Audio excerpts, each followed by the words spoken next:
Dubai പോലത്തെ ഒരു നാട്ടിൽ സ്കാം നടത്തുക എന്ന് പറഞ്ഞാൽ കുറച്ച് ചങ്കൂറ്റം വേണം. പിടിക്കപ്പെട്ടാൽ പരിപ്പളകും. ഇന്നലെ ഒരു വലിയൊരു സ്കാം പിടിച്ചു ദുബായിൽ.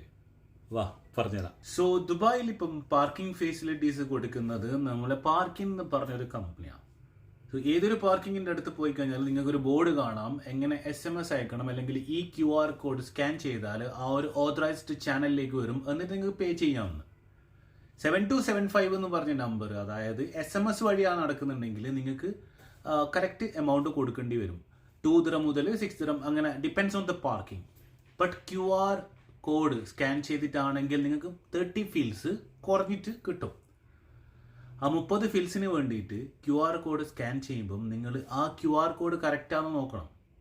ഇന്നലെ വൈകുന്നേരം QR കോഡ് സ്കാൻ ചെയ്തിട്ടും ഒരുപാട് ആൾക്കാർക്ക് ഫൈൻ കിട്ടുന്നത് കണ്ടിട്ട് നോക്കിയപ്പം ആ QR കോഡിന്റെ മേലെ വേറൊരു QR കോഡ് ഒട്ടിച്ചു വെച്ചിട്ട് ബിരുദന്മാർ പൈസ ഇതെടുക്കുന്നുണ്ട്, പൈസ കക്കുന്നുണ്ട്. Scam, big scam bro.